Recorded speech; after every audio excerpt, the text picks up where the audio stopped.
These days, people call everything racist, but in the early days of cinema, you could get away with almost anything. So I thought I'd find the 10 most blatantly racist old films. You can decide for yourself if they really are racist. Maybe some are just racially insensitive.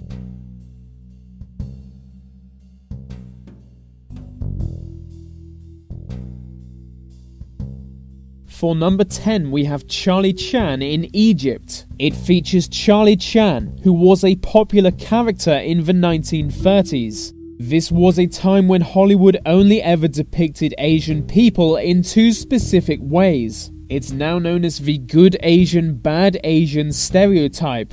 As the name suggests, they were either good-natured idiots or evil villains. The actor who played Charlie Chan wasn't even Asian, and put on a fake Chinese accent. In the film, Chan goes to Egypt to investigate a mysterious tomb. I forgot to tell you, he solved crimes. While in Egypt, the local Arabs were shown as greedy manipulators, and black people weren't exactly shown as intelligent.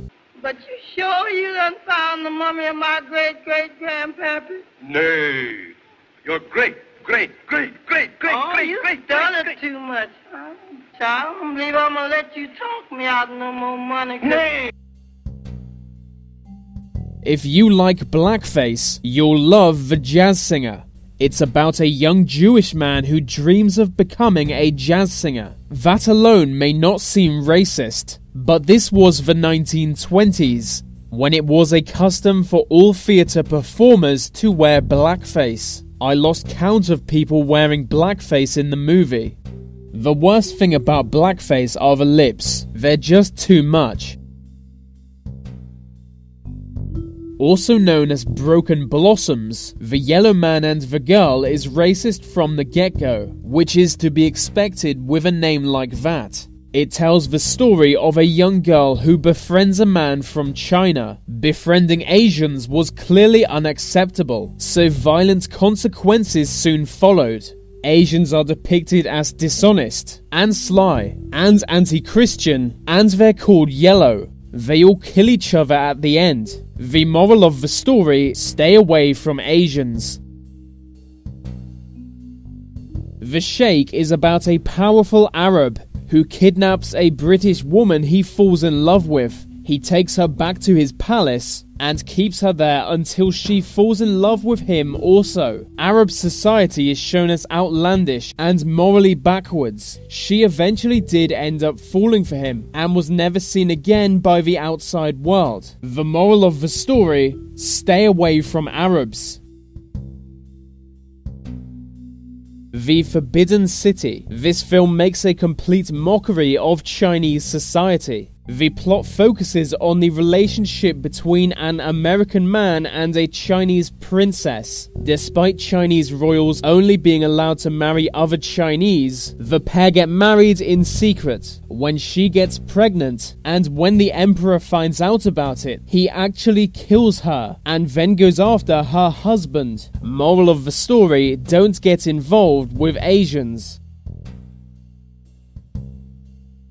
Son of the Sheik is the sequel to The Sheik. This one features the child of the Sheik in the first film. He falls in love with a lower class woman and they get along well, but he is tricked into believing she had an affair. This caused him to go mental in search for revenge. Once again, it doesn't exactly show Arab society in a good light. The son is actually played by the same actor who played his father in the first film. It's the return of Charlie Chan. This time he's solving crime at the Berlin Olympics. All Charlie Chan movies are a bit racist, but now he's in Nazi Germany, and he brings two of his sons with him, so it's triple the amount of offense to Asians. One of his sons ends up winning an event, but only under the threat of an Asian-style beating. I made it, Pop! Very lucky. Was prepared for emergency. Chandu on the Magic Island is a truly bizarre film. It tells the story of a white man who spent many years in Asia learning their mystical ways. After many years of studying the Orient, he became a magician under the name Chandu. Chandu is in love with an Egyptian princess. When she is kidnapped and taken to a mysterious island, Chandu must rescue her. It seems to present Asian culture as a mishmash of Chinese and Indian stereotypes. Meanwhile, the island natives are depicted as actual savages. The Thief of Baghdad follows the story of Ahmed, a young thief who falls in love with a princess. In order to win her over, he goes on a big adventure involving magic, warfare, and flying carpets. It's called racist as Arabs are shown as overweight and greedy, and black people are depicted as savage idiots. The film was a clear source of inspiration for Walt Disney's Aladdin.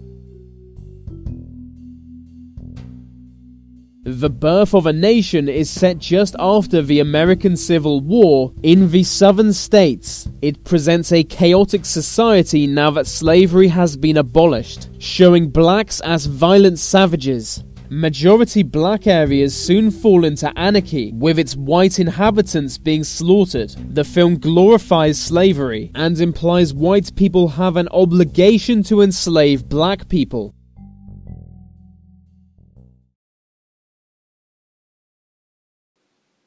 Hadouken!